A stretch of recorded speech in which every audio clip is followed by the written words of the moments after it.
Tenho conversado esses dias com a família e na mensagem de hoje, um pouquinho, como é que eu vou dizer, ansioso ou assim, numa expectativa.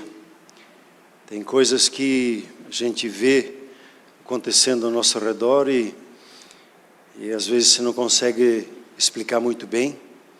Ontem, conversando com o pastor Guilherme Arcega, eu estava compartilhando com ele, no Brasil, não nos falta professores de Bíblia, que conheçam a Bíblia, que nos ensinem o contexto, como você vê hoje, na maneira como você lê. Hoje nós somos muito ricos em muitas traduções, em muito material que você tem à sua disposição. Mas nos falta mestres, e preste atenção no que eu falo, falta mestre que ensina a vida no Espírito. Nós temos profetas que se movem no Espírito, nós temos apóstolos que se movem no Espírito, mas nos falta mestres que nos ensinem o que é viver no Espírito. A palavra de Deus diz assim: se vivemos no Espírito, andemos também no Espírito.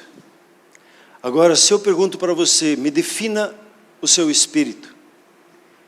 Como é que você reconhece o seu espírito quando ele está se movendo? Já 3, 4 anos eu ensino aqui sobre isso. E a gente ainda fica na dúvida. Mas como é que é mesmo? A vida no espírito. A gente tem medo de descambar para o espiritualismo. E por medo a gente joga criança, a gente joga bacia, a gente joga água, a gente joga tudo fora e diz: ups, isso aí traz insegurança. Quando que na Bíblia o Senhor Jesus, Ele manifestou, inaugurou, resgatou, nos recolocou no lugar de honra que Ele nos tinha dado desde a criação, que é sermos cheios do Espírito Santo. Jesus morreu, ressuscitou dentre os mortos, para que você recebesse o Espírito Santo na sua vida. O primeiro apelo que você tem nas Escrituras, que os irmãos perguntam ali em Atos 2, que nós faremos? Ele disse: arrependam dos pecados e recebam o dom do Espírito. Nos nossos apelos nós não fazemos assim. Parece que o Espírito Santo nos causa insegurança, nos causa medo. Tá bom, a gente reconhece que a gente recebeu, a gente tem Ele. Mas como é que Ele se move? Às vezes eu sinto arrepio. Como é que Ele se move na nossa vida? E quando você entra nessa seara assim, parece que a gente fica inseguro e melhor não mexer com isso, porque é muito fácil ser mal compreendido. Mas nós precisamos mergulhar nisso. Não tem como, o Espírito Santo está me empurrando e eu estou tentando me segurar e Ele está me empurrando.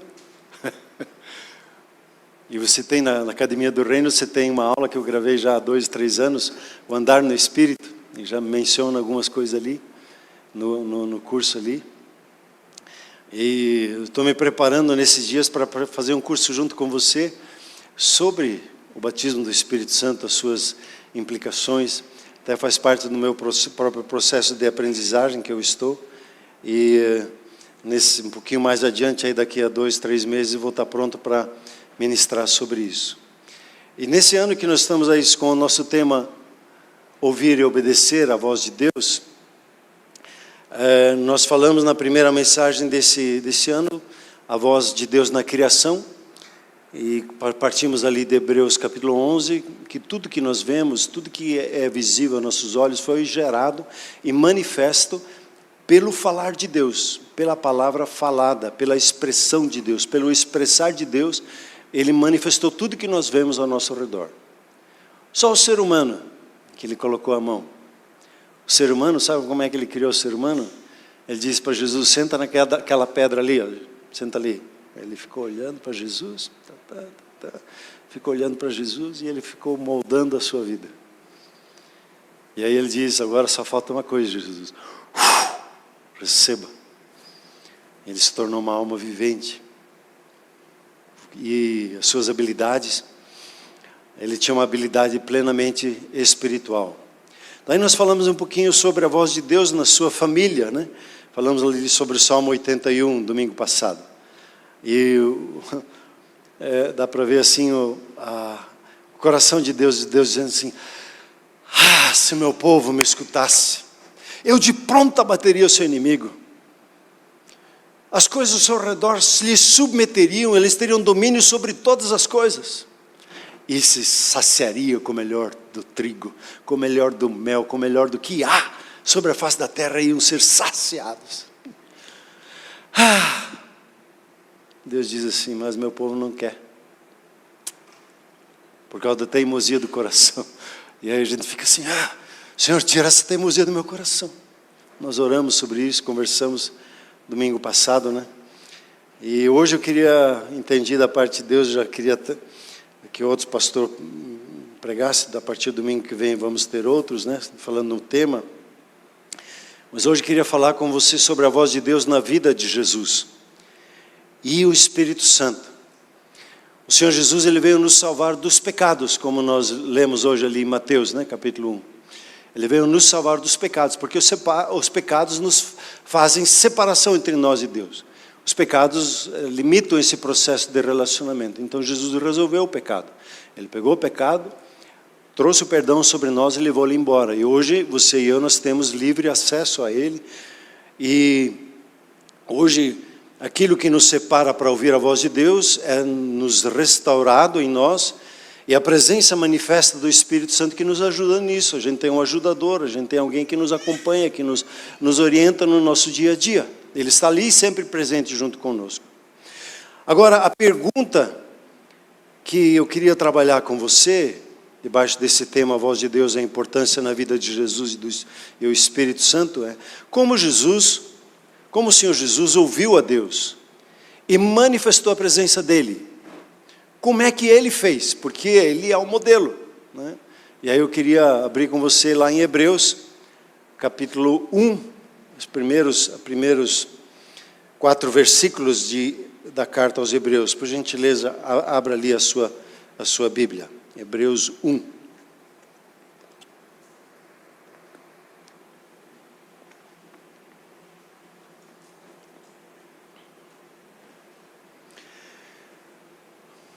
Diz ali, Hebreus 1:1: havendo Deus outrora falado muitas vezes e de muitas maneiras aos pais pelos profetas. Interessante, né? Antigamente Deus falava pelo bucho. Como é que é não é bucho, é o arbusto. O arbusto que estava queimando. E Moisés ficou intrigado, ele foi chegar mais perto, e daí Deus falou e aí o arbusto não só estava queimando e não queimava, mas começou a falar o arbusto. Outra lá, ele estava numa festa, estava lá numa orgia, de repente uma mão começou a escrever na parede. É uma das maneiras que Deus falou. Mene, tekel, taratata. Aí o juiz de Deus entrou ali naquele lugar, lá na Babilônia. Deus falou de muitas maneiras, de muitas formas no Antigo Testamento. Mas ele diz no versículo 2, nesses últimos dias, e nós estamos nesses últimos dias, desde a vinda de Jesus, desde o derramar do Espírito, nos falou pelo Filho, a quem constituiu herdeiro de todas as coisas, pelo qual também fez o universo. Então Jesus estava em todo o processo de construção do universo, Jesus está presente. Veja como é impressionante essa explicação agora. Quem é Jesus? Ele é o resplendor da glória de Deus. Você olha para Jesus, você vê a glória de Deus. Ele é a expressão exata do seu ser. Quer dizer, Jesus é exatamente como Deus é. O caráter dele está manifesto em Jesus. E uma curiosidade, sustentando todas as coisas pela palavra do seu poder. A palavra aqui é rema, a palavra que procede da boca dele. Ele sustenta todas as coisas. Depois de ter feito a purificação dos pecados, assentou-se à direita da majestade nas alturas, tendo se tornado tão superior aos anjos quanto herdou o mais excelente nome do que eles. Jesus se assenta ao trono, conversa com o Pai, ele diz: Pai, agora está na hora de o Senhor enviar a sua promessa, que o Senhor colocou lá em Gênesis capítulo 3 para o ser humano, a sua restauração, de ele receber de novo o Espírito Santo, que o pecado está perdoado. E o Pai derramou a promessa dele, e fomos cheios do Espírito Santo. O interessante é que o modelo que é o próprio Senhor Jesus, como é colocado aqui, ele é o modelo de como nós podemos aprender por meio da sua vida, como ouvir e obedecer a Deus. Você quer ver a vontade de Deus em ação? Nós estamos lendo agora os Evangelhos. Você vai ver a vontade de Deus em ação. Você quer saber como Deus pensa? Você olha para Jesus, o que Ele faz. E como Ele fala, você vai descobrir como o nosso Pai pensa. Os Evangelhos revelam, Jesus revela todo o caráter de Deus, Ele manifesta a vontade plena de Deus. Então, quando as pessoas se encontram com Jesus, você vai perceber como é esse agir. O interessante é que quando você pega lá em João você tem pelo menos 5 vezes, o Evangelho de João, né? Estou perdido aqui. Vamos lá, João, capítulo 5. Você tem pelo menos 6 vezes no Evangelho de João, Jesus falando coisas idênticas, de como ele ouvia a Deus. E Jesus se torna para nós, então, um modelo do que é ser um filho de Deus. Ele é o Filho de Deus, e ele nos mostra como um filho e uma filha de Deus se relaciona com o seu Pai. Capítulo 5, versículo 19, João. Então lhes falou Jesus: em verdade vos digo, que o Filho nada pode fazer de si mesmo, senão somente aquilo que vir fazer o Pai, porque tudo o que este fizer, o Filho também semelhantemente o faz. Porque o Pai ama ao Filho e lhe mostra tudo o que faz. E maiores obras que estas lhe mostrará, para que vos maravilheis. Impressionante. O Pai ama a sua vida ou não? Está convicto? Então ele diz aqui, você que é um filho amado, uma filha amada, o Pai mostra tudo o que faz. Não tem segredo. Ele diz: pode olhar no meu bolso aqui. Qualquer coisa, se queira saber, te mostro, porque eu te amo. E se você fizer perguntas que não deve, talvez ele vai dizer assim: isso aí ainda não é a hora. Porque ele vai primeiro trabalhar a sua autoestima, para que você saiba que você é um filho amado. Porque a partir do amor é que ele pode trabalhar as outras áreas da sua vida. Então, quando você olha para Jesus, ele diz assim: eu não posso fazer nada por mim mesmo. Você concorda também ou não? Pode dizer assim: eu não posso fazer nada por mim mesmo. Jesus fala isso em João 15. Nada podeis fazer. Mas nada é muito pouco, né? Só que a gente acha que a gente pode. Mas a palavra de Deus diz nada. E ele diz de si mesmo: nada posso fazer por mim mesmo. Então, onde é que está o segredo de Jesus? E ele diz ali no versículo 19, né? Está até assim, por ser uma palavra tão curtinha, você lê e não percebe. Ele diz assim: senão somente faço aquilo que eu vejo meu Pai fazer. Então, quando Jesus chegou no tanque de Betesda, o tanque de Betesda era um lugar que tinha muitas pessoas enfermas, porque havia notícia que naquele lugar as águas se moviam e quem chegasse primeiro na água era curado. Então eles ficavam todos deitados ali esperando, assim como hoje em dia, quando tem um mover de cura, é impressionante como as pessoas buscam isso. E o Lar Betesda era um lugar assim, não é o Lar Betesda, o Betesda, o tanque do Betesda estava ali cheio de pessoas doentes. E Jesus tem uma visão. Ele vê uma pessoa carregando a cama dele, o estrado que ele deitava. E Jesus entra, e tem aquela multidão de pessoas, e ele pergunta para Deus, quem é o que está curado, que não está sabendo? Daí ele chega para o cara e pergunta se quer ser curado. Aí a pergunta foi meio assim, eu tento até, tá. Aí ele disse, então pega a tua cama, pega o teu leito e segue o caminho. E o interessante é que o rapaz reagiu. Ele fez o que Jesus disse, ele ouviu e ele obedeceu. Aí arrumou briga para a vida dele, né? Arrumou confusão. Porque era dia de sábado, e dia de sábado não pode se carregar uma cama, e a religiosidade em torno lá gerou um problema. E você tem essa história aí nos evangelhos. Quando Jesus, ele um dia acordou de manhã assim, ele viu um féretro saindo de uma cidade. E era uma mãe que só tinha um filho. E Jesus perguntou, onde é que é essa cidade? Aí ele ficou sabendo. Caminhou 30 quilômetros. Quando ele chega na cidade, o féretro está saindo, que ele já tinha visto. Ele não teve um déjà vu, que nem se diz, né? Ele tinha já uma visão no Espírito. E ele já tinha visto aquele rapaz ressuscitar. E ele chegou lá, pôs a mão no esquife. Ele não podia pôr a mão no esquife, porque o esquife ia deixar ele impuro. Era a lei. Ele põe a mão, parou todo o negócio. Imagine a confusão que ele arrumou.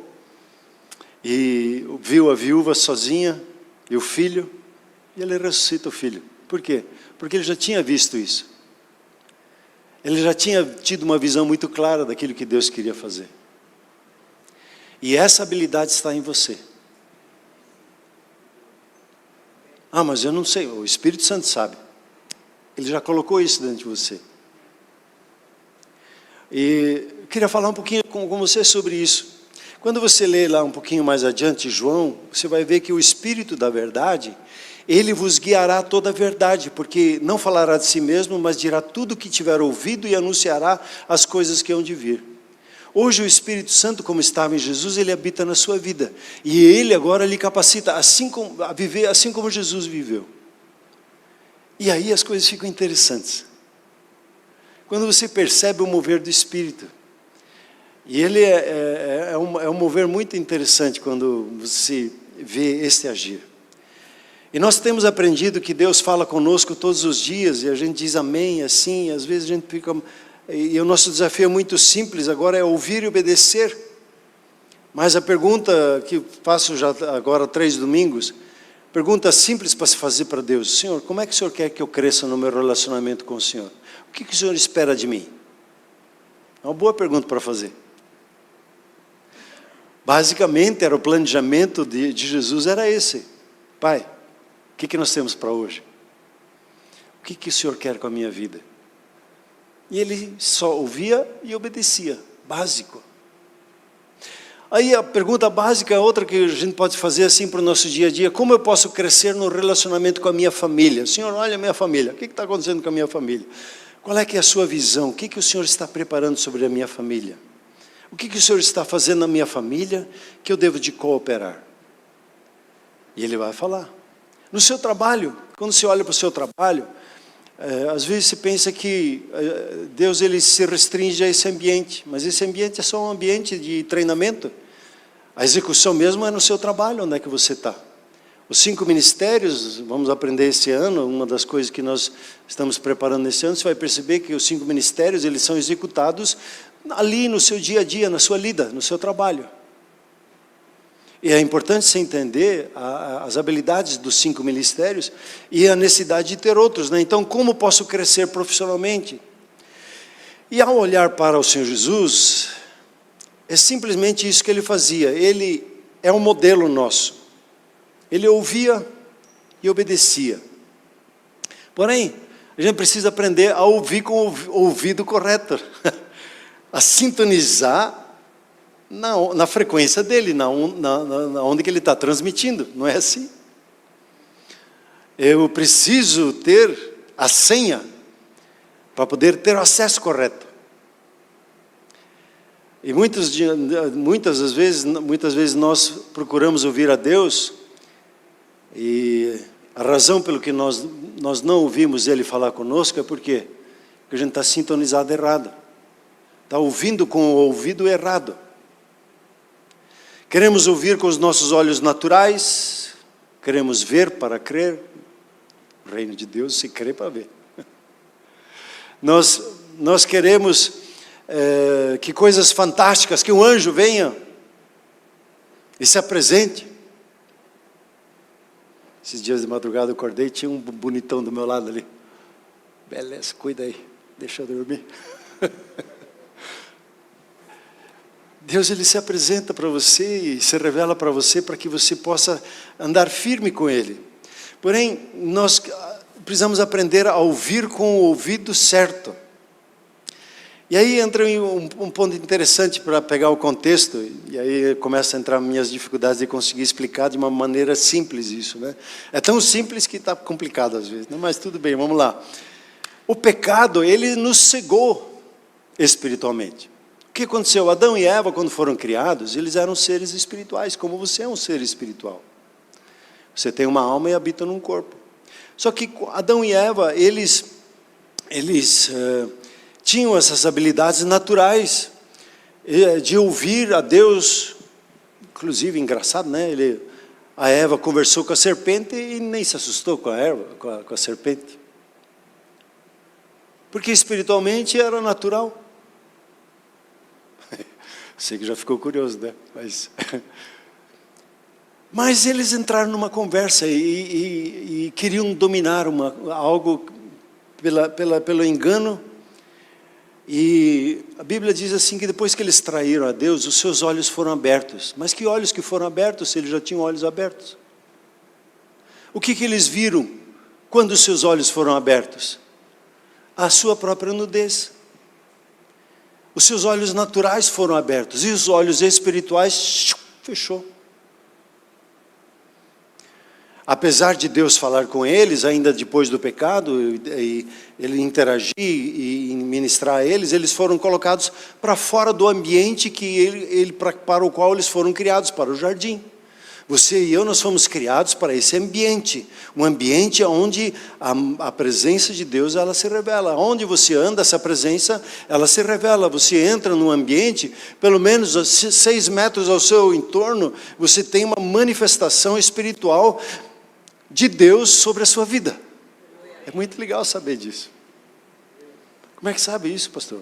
Bem no começo do ministério, tinha uma pessoa que ela era bem oprimida pelo diabo. A gente chegava perto dele, ele parava de ouvir as vozes malignas. A gente se afastava, ele começava a ouvir de novo. Aí a gente começou a brincar, né? A pena que ele não quis ser liberto. Até hoje anda vagando pelas ruas. Tem que abordar ele mais uma vez. Jesus agora como nosso modelo, uma pergunta muito simples, né? Você tem aqui Adão e Eva conversando com o diabo. Aonde você tem o ser humano de novo conversando com o diabo?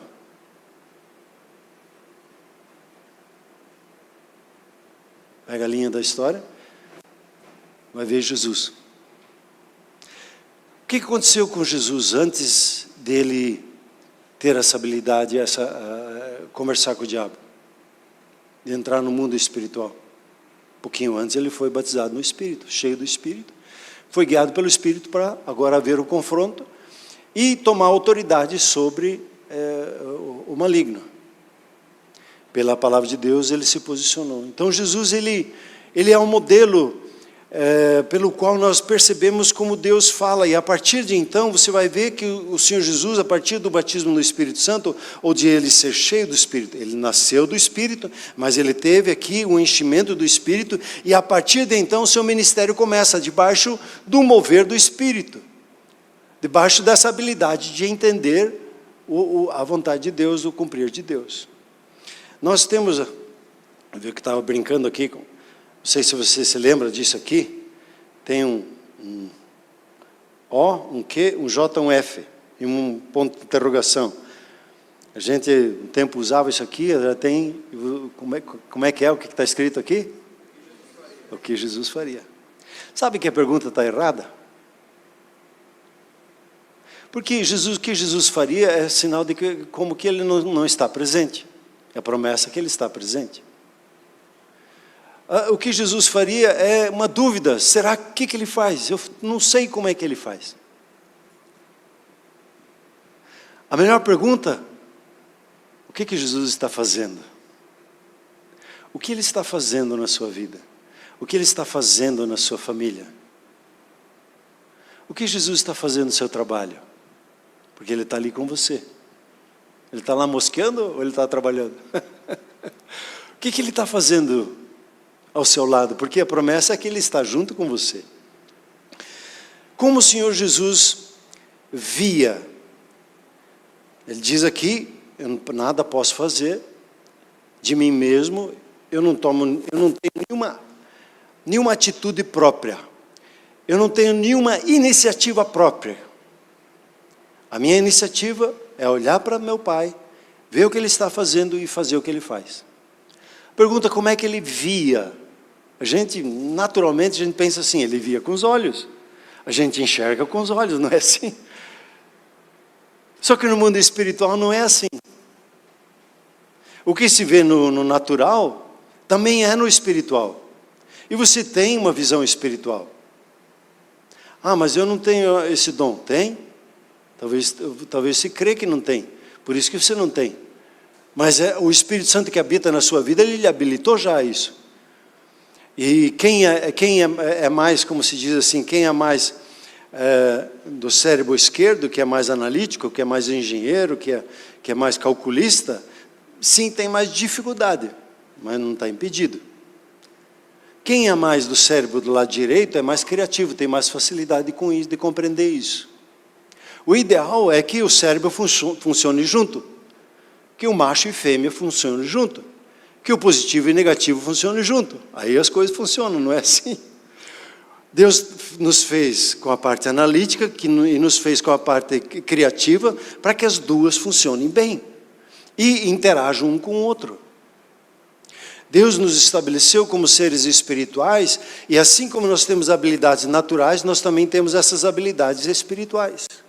E o Senhor Jesus, Ele via o agir de Deus por meio do seu Espírito. Você encontra lá em Efésios 1:18, isso dito explicitamente, os olhos do coração. E aqui me deixe cunhar uma frase. Ele tinha uma imaginação justificada. E aqui que eu quero te convidar a entrar em águas profundas do Espírito. Sabe da história de Ezequiel? Entra pelo artelho, daí depois pelo joelho, a água, daí entra pelos lombos, e daí ele diz, agora vamos mergulhar. Vamos mergulhar nas águas profundas? Se tem dificuldade, põe um colete salva-vidas aí. Depois se pergunta, não entendi nada, me explica um pouquinho daquilo. Mas eu acho que vai dar para entender. Deus colocou uma habilidade espiritual que se chama imaginação no ser humano.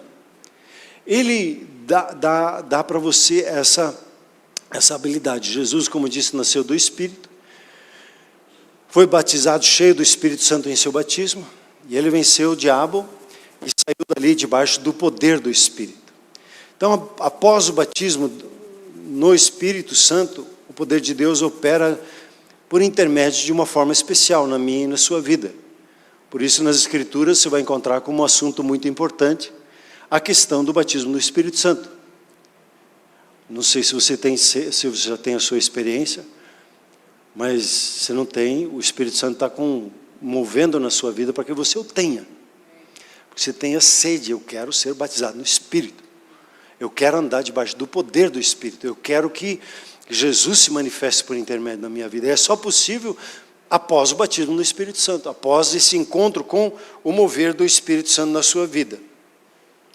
Então a imaginação, ela vem da palavra imagem, que conota uma figura de algo que você vê no seu espírito. A imaginação no seu espírito, tentando explicar o que é uma imaginação, a imaginação no ser humano é simplesmente um pensar em imagens.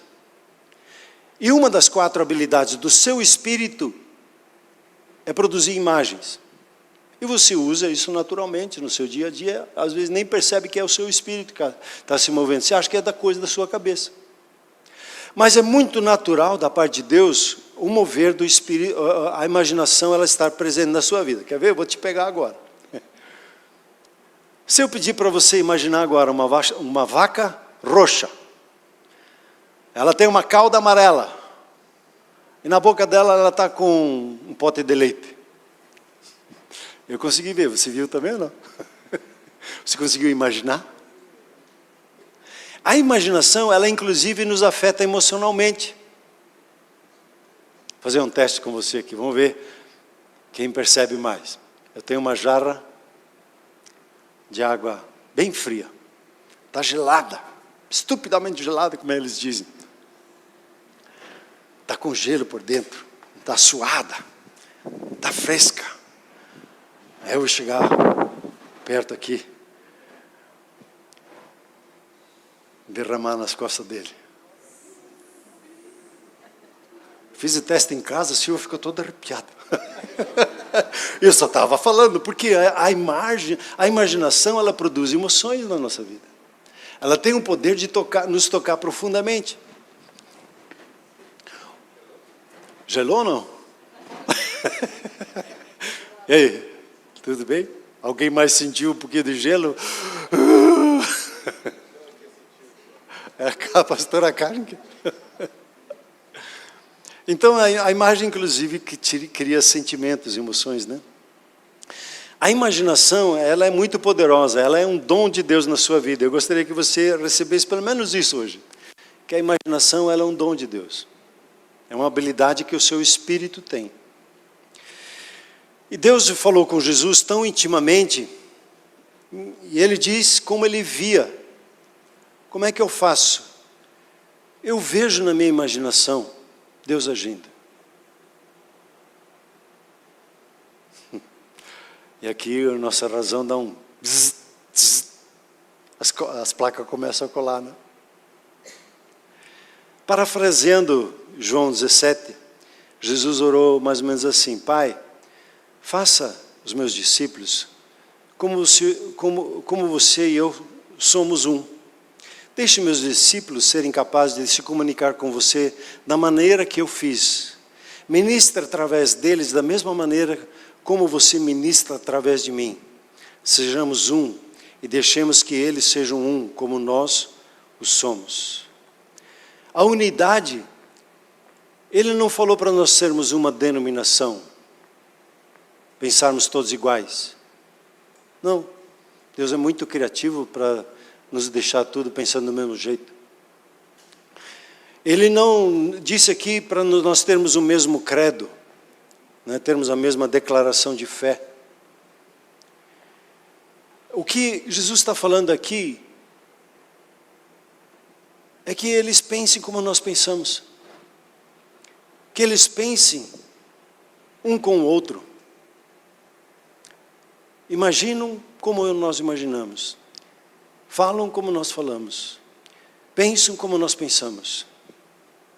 Imaginação são simplesmente palavras que vieram de imagens inspiradas por nosso Pai Celeste.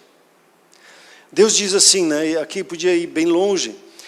Deus simplesmente diz: façamos o homem conforme a nossa imagem, conforme a nossa semelhança. Eu brinquei aqui já no começo, né? Imaginei aqui Jesus sentado na pedra e o Pai olhando para ele como um pintor. Ele estava formando e fazendo exatamente como ele tinha em Jesus. E você foi criado, e quando você vê lá em Romanos 8, 28 e 29, ali não só diz assim que Deus coopera todas as coisas, coopera para o nosso bem. Para quê? Porque nós somos predestinados a ser conforme a imagem dele. A palavra predestinação ali não fala de ir para o inferno ou ir para o céu. A palavra ali, nós temos um destino pré-estabelecido a manifestarmos a Jesus, a imagem dele. Quando as pessoas olham para você, eles querem ver Deus. Como Deus pensa, como Deus age, como Deus fala. Ah, mas eu não consigo? Claro que não. É só pelo Espírito Santo. É só pelo mover dele na sua vida. Por isso que ele veio na nossa vida. Então, a imagem, Deus está dizendo, quando Ele diz assim, façamos o homem a nossa imagem, deixe-me criá-los à imagem e à minha semelhança. Você originalmente foi criado à imagem de Deus. Isso significa que quando as pessoas olham para você, elas que não sabem como Deus é, elas sabem como Deus se parece, como Deus fala, como Deus pensa. Deus, Ele olhou para si mesmo quando Ele fez a sua imagem. Deus tinha que ter algo em mente para olhar. E o que aconteceu com a imagem e com a imaginação do ser humano? Quando o ser humano trai a Deus e toma a sua própria iniciativa e vive debaixo da sua própria iniciativa, ele não vive mais no Espírito, ele vive na carne. Viver na carne é viver debaixo da sua própria iniciativa. Viver no Espírito é viver a partir da iniciativa do próprio Deus. Daquilo que Ele nos mostra nas imagens que Ele coloca no nosso espírito. Quando Adão traiu a Deus, os pensamentos de Deus não podiam mais fluir através dele livremente. Então, mesmo que Adão ainda tivesse um pouco do físico, dos atributos, ele não tinha mais o quê? O fluxo espiritual de imagens e dos pensamentos de Deus na vida dele. Ele perdeu isso.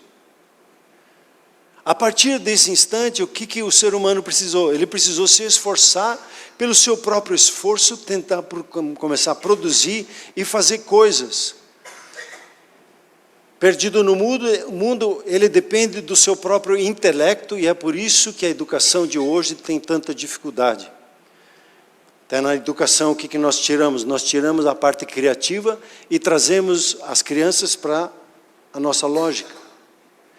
Quando você observa isso, que é só pela lógica que você aprende, você só tem um caminho de aprendizagem. Quando você usa os dois, e a meditação faz isso, você usa uma riqueza enorme de habilidades e capacitações de aprendizagem que Deus deu para você. Só que quando a educação ela vai só para o que a lógica, ela perde, e é natural isso para o ser humano, porque ele não tem mais esse mover, ele até busca fazer algumas coisas, né, pelo espiritualismo, e se mover nas coisas do Espírito.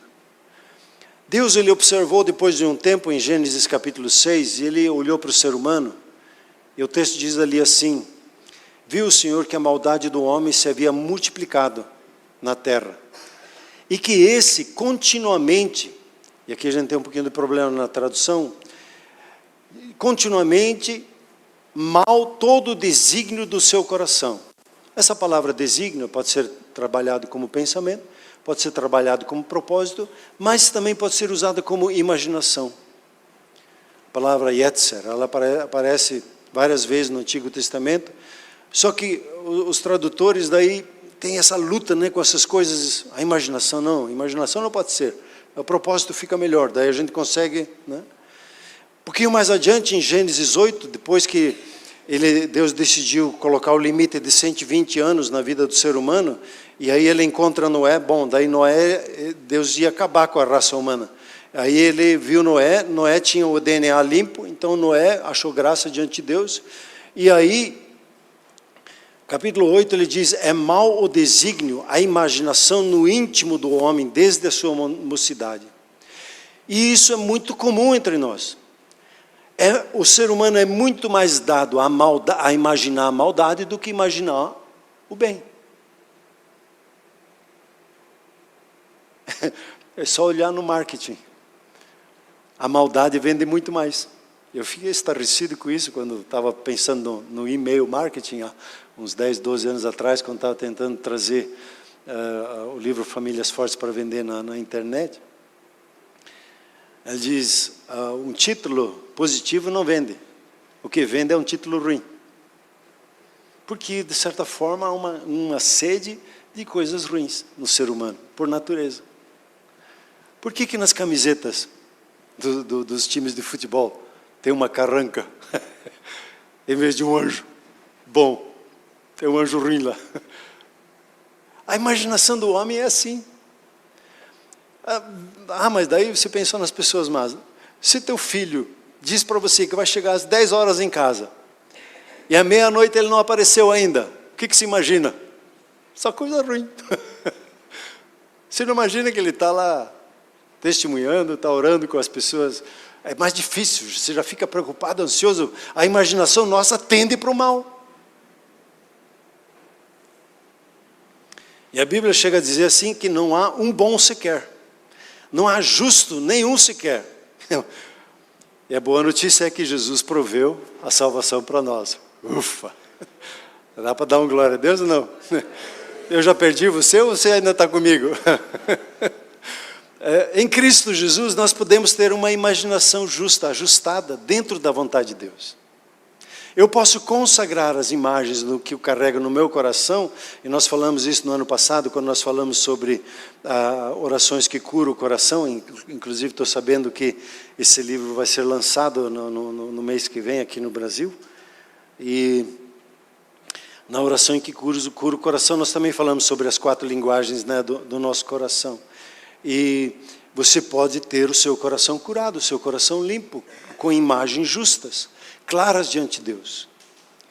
E se fôssemos para discutir isso, nós podíamos entrar lá em 2 Coríntios 10, onde ele diz assim, a nossa luta, a nossa batalha não é no natural, ela é no espiritual. A dificuldade que você enfrenta no seu dia a dia, emocional, com relacionamento com pessoas, você não luta com pessoas. Você está lutando com poderes malignos, que querem atiçar o pior de nós para brigar um com o outro, para gerar fofoca e tal, e assim por diante. Nossa batalha é uma batalha, e aí ele diz ali, a gente não luta conforme a nossa carne, conforme a nossa força, a nossa lógica, a nossa razão. Daí ele diz o que? As nossas armas, elas são poderosas para quê? Para destruir fortalezas, que são construções de pensamentos, ambientes emocionais que a gente se sente mais seguro, que a gente se protege, votos que a gente faz, crenças que a gente tem, que a gente se protege. E daí ele diz, nós destruímos essas fortalezas, porque elas nos prendem, nos escravizam, nos limitam. Aí ele diz, nós destruímos também, anulamos todo sofisma, todo pensamento enganoso, todo pensamento falso, e todo orgulho humano, que se levanta contra o quê? Contra o conhecimento de Deus, contra a revelação de Deus na nossa vida. E o que a gente faz com essas fortalezas, com os sofismas, com os nossos pensamentos, com a nossa imaginação? Ele diz, nós fazemos o quê? Nós trazemos para debaixo da obediência de Cristo. Cristo Jesus obedeceu à vontade de Deus, e nós trazemos todo o pensamento, toda a imaginação nossa para debaixo desse governo. E aí ela é santificada. Quando agora nós estamos, e aí nós cantamos hoje uma música, falamos alguma vez, em Romanos você tem a expressão, ofereça os teus membros como instrumentos de justiça. Você tem Romanos 12, ofereçam-se em sacrifício vivo, santo e agradável a Deus, entrega total. Você toma atitude, você oferece. Você tem lá o conhecido Salmo 37, entrega o teu caminho. Nós falamos em rendição, nós falamos em entrega. Toda a imagem, todo o sentimento, todo o pensamento, todos os medos, todas as nossas limitações, o que a gente faz? É o que Jesus fazia. Trazia para debaixo da obediência do Pai. E aí a imagem é santificada.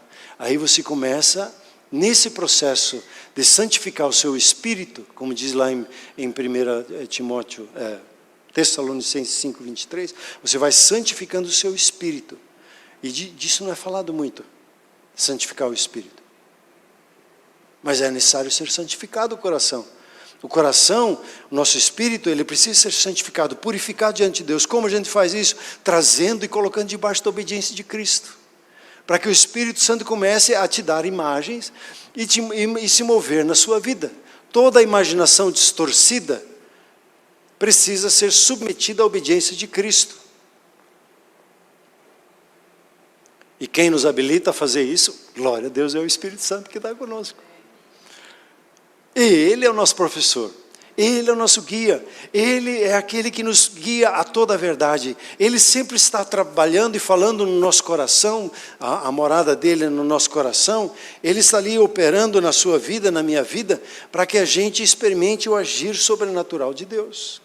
O Espírito da verdade, Ele vos guiará a toda a verdade, porque não falará de si mesmo, mas dirá tudo o que tiver ouvido e vos anunciará as coisas que hão de vir. Pensamentos corretos trazem imagens corretas trazem uma imaginação santificada, e começamos a ver no Espírito. Você recebe a mensagem de hoje? O que o Espírito Santo está falando? Ele quer santificar a sua imaginação, santificar o seu Espírito, e eu preciso oferecer isso. Aí entra o seu livre-arbítrio. Antes de Jesus eu não tinha a possibilidade de fazer isso, porque eu estava escravizado. A minha imaginação estava escravizada. Eu não conseguia sair dali. Mas pela intercessão dos meus irmãos, pelo testemunho deles, pelo falar deles comigo, eu fui liberto. E saí debaixo do tacão do inimigo. E hoje eu posso ouvir, imaginar, perceber o agir de Deus na minha vida. Deus quer revelar as imagens dele na sua vida. E isso é muito interessante, porque a vida cristã não é obedecer um livro de regras. O louvor no domingo não é uma música que a gente canta.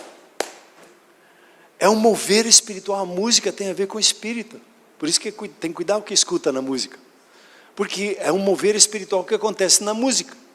Quando você se envolve na música, o que acontece? O mundo espiritual se abre para você, vem imagens da parte de Deus, e aí você vai discernindo. Às vezes Deus traz uma imagem ruim, aí o que Ele está trazendo? Ele está trazendo uma imagem que tem no coração. Às vezes Ele te dá um sonho ruim, para quê? Para livrar o teu coração. A gente já transfere para a igreja, já transfere para os outros. Não, Deus está trabalhando no meu coração. Isso Deus fez na minha semana, desde que eu busco um pouquinho mais assim os sonhos, Deus vai abrindo o sonho, aí eu começo a escrever lá: Senhor, o que é isso aí agora? O que o Senhor quer curar no meu coração? Eu quero curar a escassez e a ganância. Glória a Deus, obrigado, Senhor, concordo com isso. Você também concorda ou não? Coração livre de ganância e de escassez. Eu não quero essas coisas na minha vida. Como é que eu me livro? Espírito Santo, purifica o meu coração. Eu estava aqui falando, essa madrugada tive só um relance assim, num sonho que eu acordei. Sabe quando, acho que você não sabe, eu também não sabia como é que é, mas eu tive uma percepção de como é que é. Você está plenamente saudável, sem nenhuma dor, vigoroso, inteiro. Uau!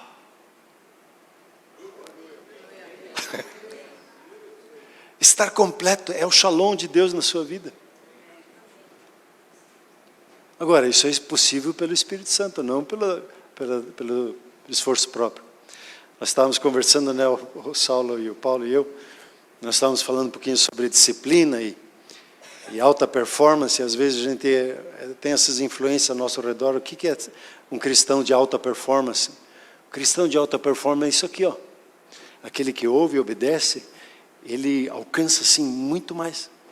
Só pegar um exemplo aqui que a gente estava citando esses dias, o mover do Legendários. Aqui no Brasil já passou de 30 mil homens. No mundo passou de 90 mil homens. Como é que pode isso? Que cabeça de homem conseguiu organizar uma coisa assim?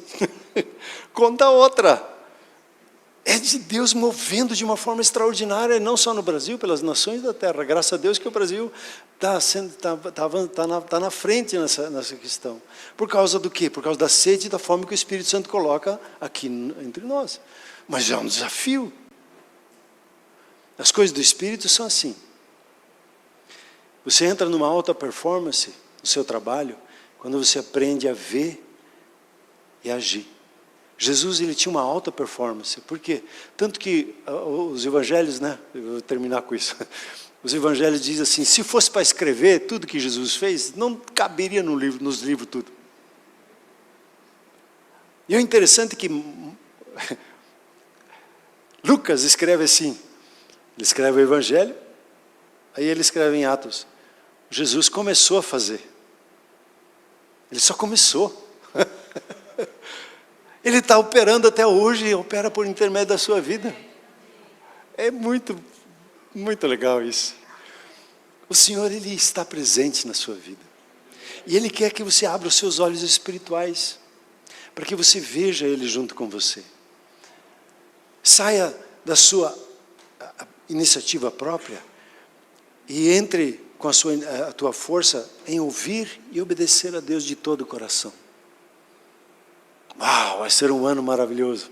Vamos nos colocar em pé, por gentileza.